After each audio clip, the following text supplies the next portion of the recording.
Okay, thanks.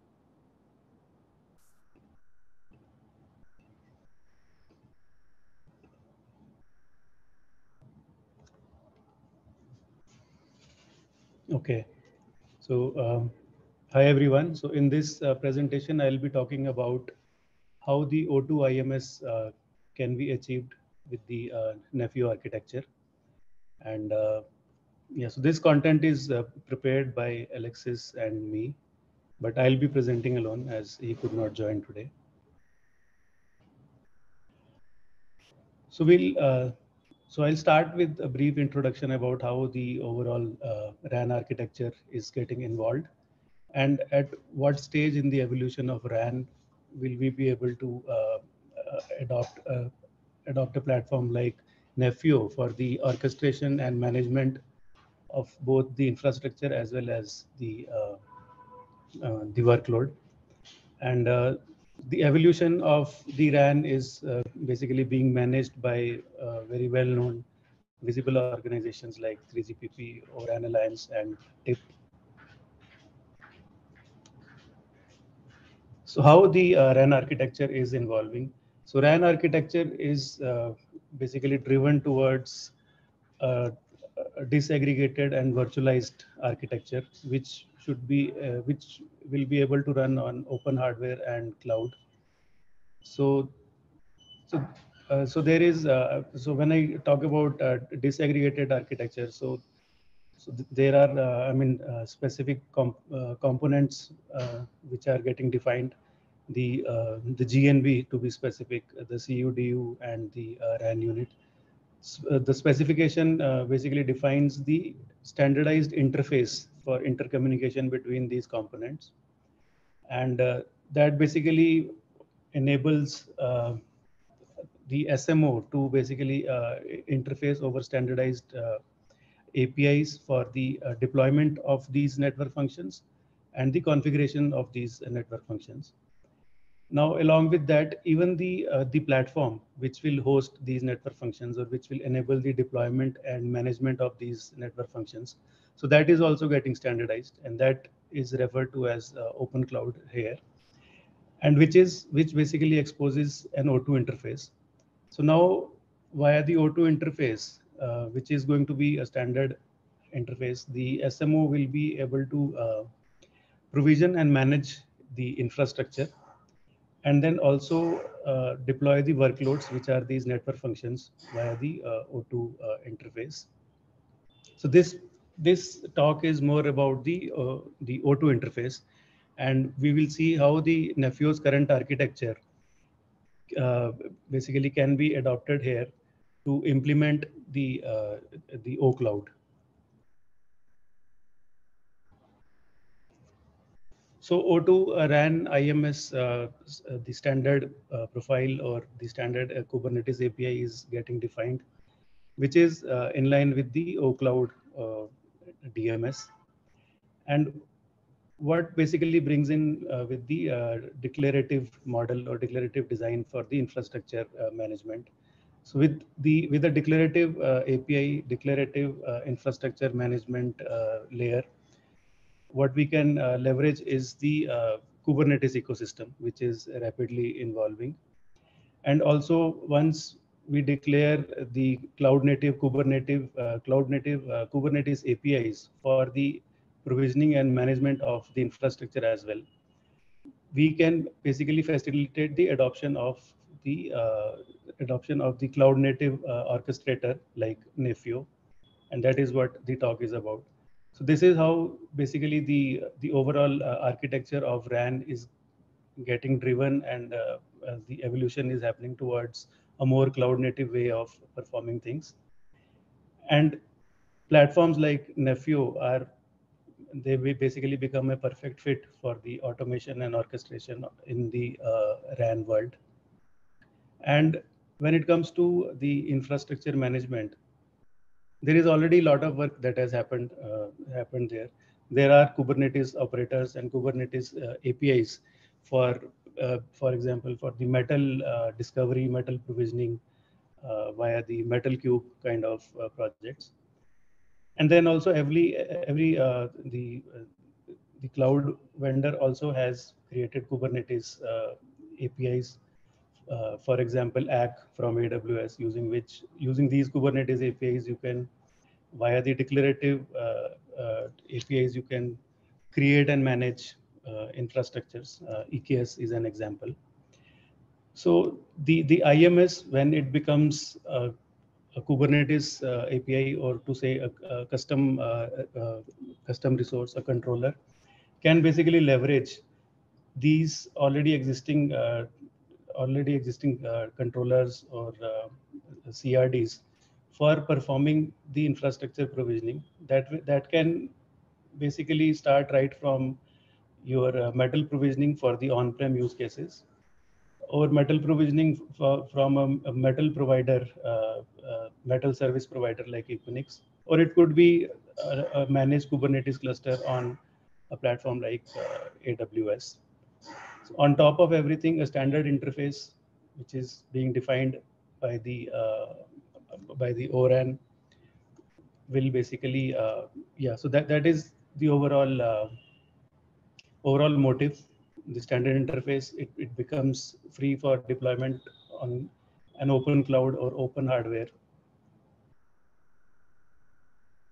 So with that introduction, now I will talk about how the Nephio's current architecture can be utilized or can be adopted for the ORAN O2 IMS as well as DMS. So IMS is for infrastructure and DMS is for the deployment of the workload.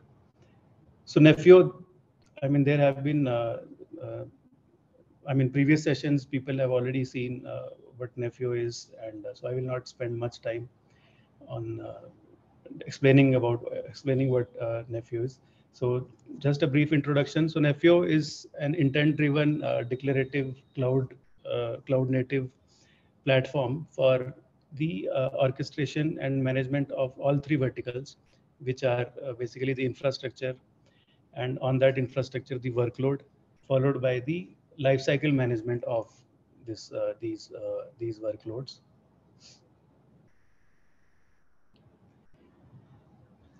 So on this slide, what we see is the Nephio, the current architecture of Nephio, which we will see in R1.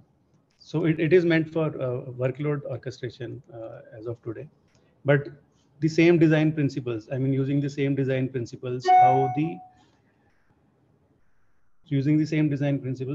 we can basically use the Nephio as OCloud and the underneath the IMS and DMS.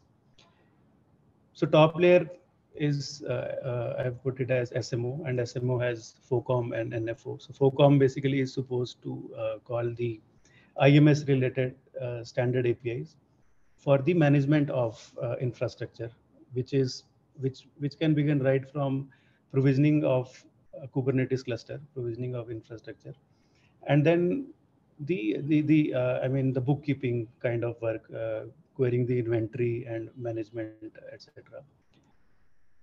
So FOCOM API. So Nephio basically exposes. So in Nephio, for the automation automation of either it is workload infrastructure or day and configuration, the user is supposed to provide high level intent, and that high level intent basically is reconciled by the Nephio intent controllers. So in this case, what we are saying is the FOCOM basically specifies an IMS intent, which could be a request to create a Kubernetes cluster on either on-prem, or it could be on the cloud provider's managed Kubernetes cluster. So the way Nephio works is that we have to define the base packages. These base packages basically define the configurations for workloads, configurations for infrastructure. So as an example, I could create a KPT package, which basically defines an EKS cluster, or which defines which defines the cluster API Kubernetes cluster API Kubernetes objects for creating a kind cluster as an example. So base package, let's take EKS as an example, and there is a base package that is present, which contains all the Kubernetes, all the definition for all the Kubernetes resources that we need in order to spin an EKS cluster. And then, as from the FOCOM, I specify an intent that I need an EKS cluster in a specific region with this specific configuration. So my intent controller will basically reconcile to this intent that the FOCOM specified. So intent controller can pull the base package from a repo. We can call this the infrastructure repo via a Git controller, and then this intent controller will basically take the base package and it will enhance it, curate it as per the intent that is specified. So for example, base package it will not contain any information about like which region, in which region I want to spin an EKS cluster. So based on the intent, it could basically enhance this package and fill in the information about regions, etc. And this is an example. An intent controller can get different sorts of information filled into the base package, and that it does with the help of other controllers, which are called the intent specializers. And yeah, so basically the control will run through different specializers, and we get a curated package which has all the information that is required for the Kubernetes in order to spin an EKS cluster with the configuration that the user specified, or in this case, the FOCOM specified in the high level intent. And then that specialized package is pushed to another repo. And this repo is basically linked to our O Cloud cluster. And I will come to why I call this as a workload cluster also, to this O Cloud. Yeah, so this O Cloud repo is basically configured with this O Cloud cluster, and there is reconciliation engine that is running, which is basically continuously reconciling the packages which are pushed into this O Cloud repo. So at this point, this will see that there is a new package, which is pushed here, and it will just reconcile it. And as part of the reconciliation, it will end up creating an EKS cluster. Now, I took an example of EKS here, but now with the IMS, which is basically trying to standardize this Kubernetes interface, this KPT package can contain that CRD as the base, and then that CRD will be enhanced and curated by the intent controllers above, and then this infra controller, which I call as IMS, this will reconcile the this IMS intent, and yeah, as part of reconciliation, it will end up creating all the Kubernetes resources, which is Kubernetes cluster in this case, in the specified region. And as I said, in the northbound, it will expose a standard interface, but southbound, it could call the AWS ACK. It could trigger the AWS ACK custom resources that basically are already present today, and they will create the Kubernetes cluster.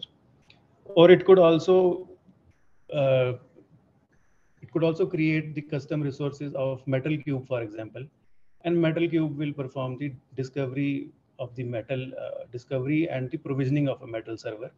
Followed by that, we can use cluster API in the southbound for the provisioning of Kubernetes on top of that. So there are a lot of, possibilities, a lot of ways in which we can achieve this.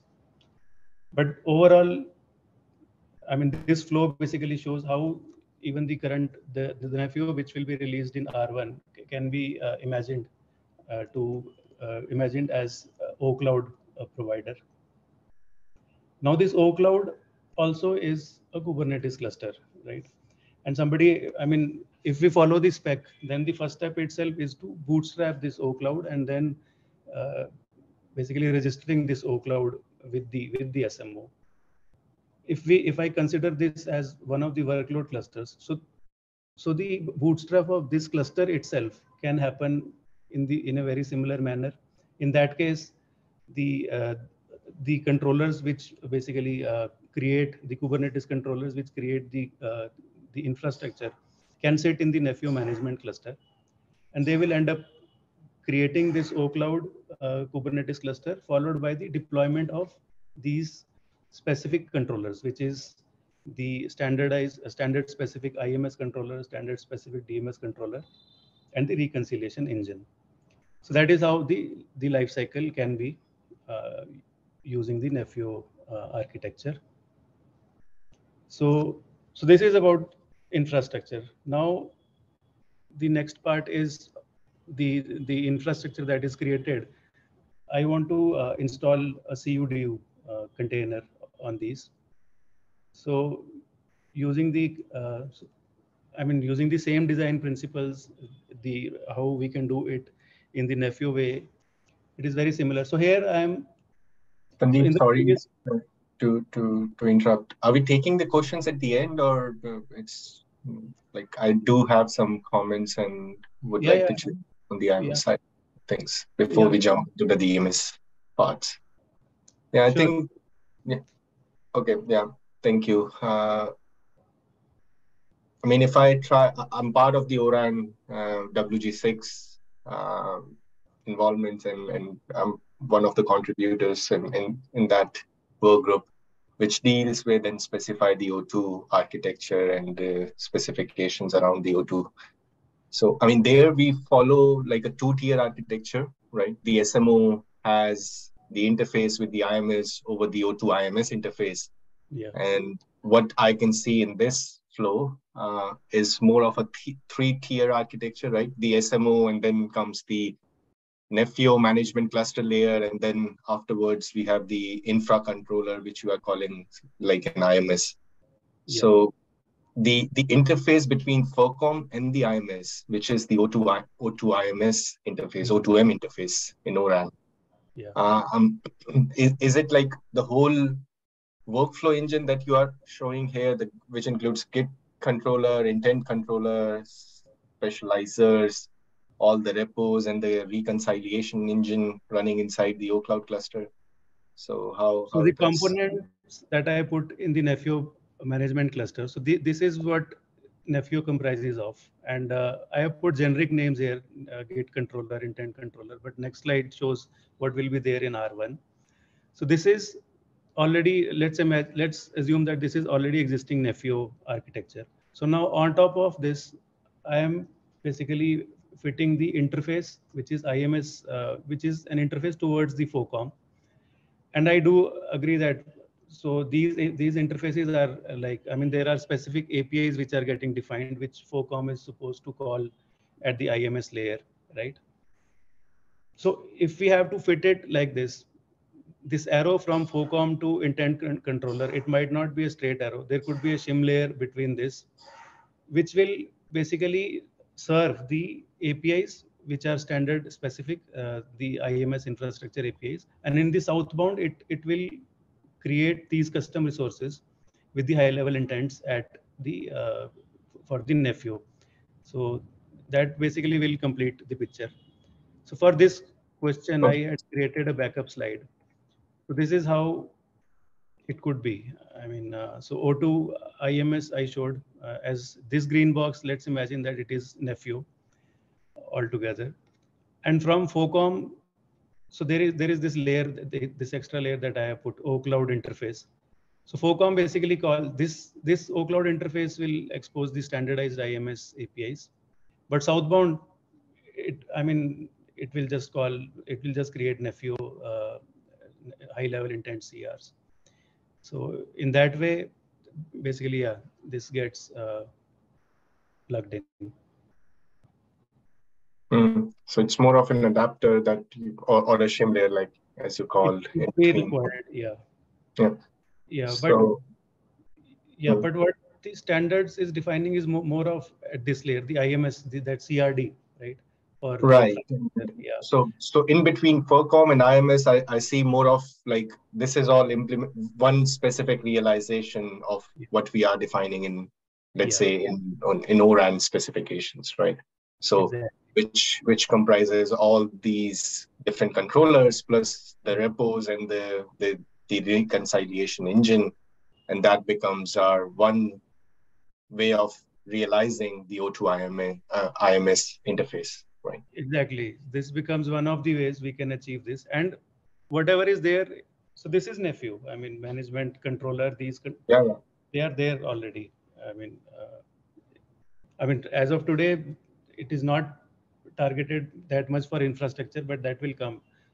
Yes. But it will be enhanced with the same design principles. So, yeah.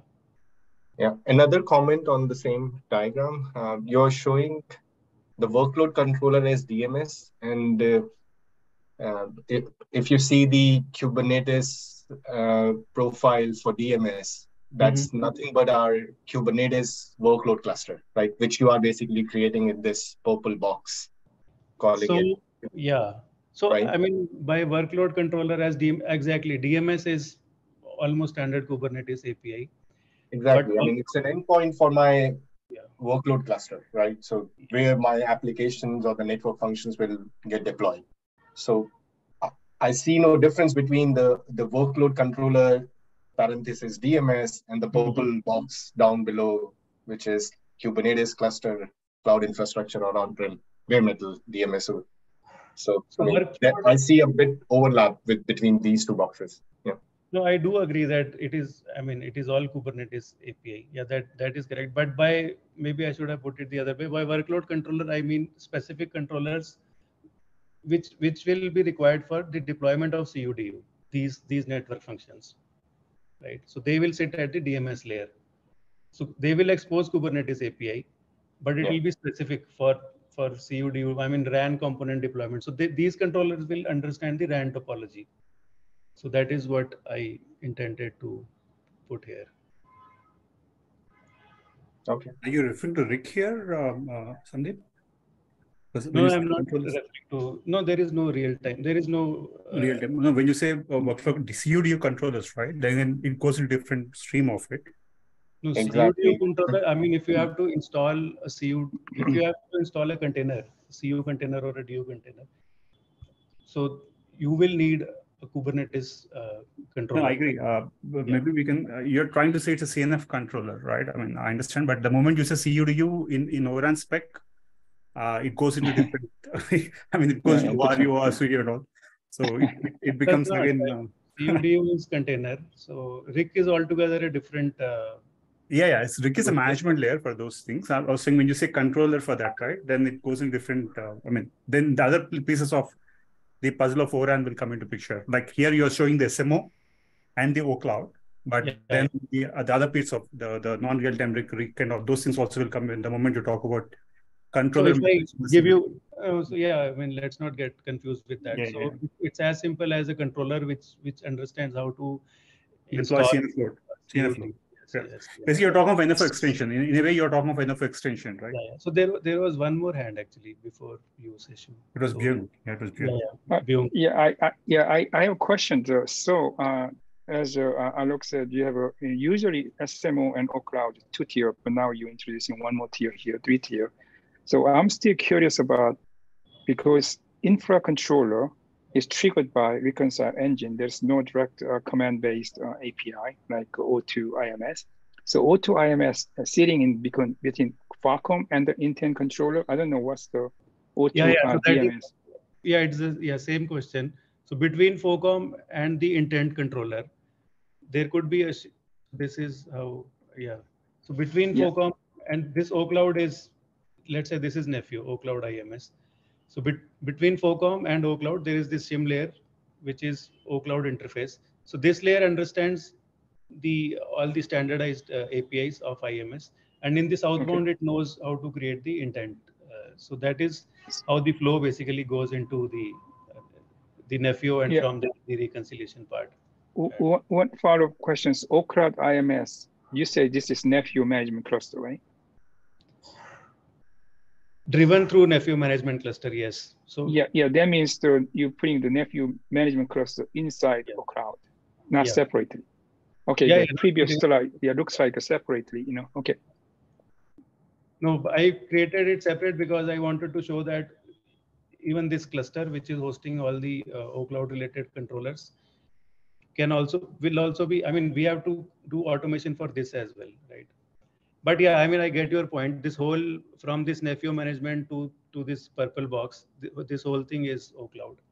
Okay, yeah, got it. One is for management cluster, one is workload cluster. Okay, got it then. Okay, thank you. So, okay, one more clarification on this diagram. So the Nephio management cluster layer, which we were showing in the previous chart. So if I follow you correctly, that becomes part of the OCloud and realize the O2 IMS interface, all the controllers that you were drawing, and then until the IMS controller itself, right? Yeah, so I mean, if I look at it this way, that I have SMO and NFO or FOCOM, which knows how to call standards API. So underneath, it does not know, it could be Nephio. And yes, since the high level intent, which is created by that shim layer, is reconciled by this package variant controller. So this whole thing logically is OCloud for this SMO. Yes, inside OCloud. Yeah, maybe, now that just a makes suggestion sense. just to avoid confusion, maybe we can have just a one bubble something on all these controllers and show it like, okay, this is the O2 IMS and O2 DMS, and that's one of the realization. So I got it. Before uploading these slides to my to that page, I will put this as the clarification, the comment. Perfect. Yeah. Thank you. But that is the intention. Yeah. Thank you. Thanks. So yeah, NFO is no different than the FOCOM, and then this last slide is. It does not talk about IMS, DMS, but this is now it comes to the O1 interface. So it's a very high level idea at present. Even the O1 interface can be achieved by the Nephio-like architecture, provided that we have the controllers which understand the high level O1 intent and convert it to CRs, which are reconciled by the netconf-like controllers.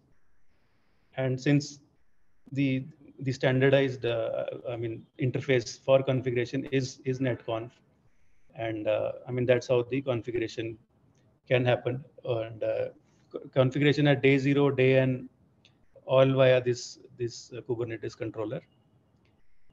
And yeah, I mean, not much on this slide. So that's all. That's all I had. So it was basically this this slide, Nephio way of doing the achieving the IMS and DMS. Thank you. It was great. Okay. Thank you. Thanks, Sandeep. Thanks.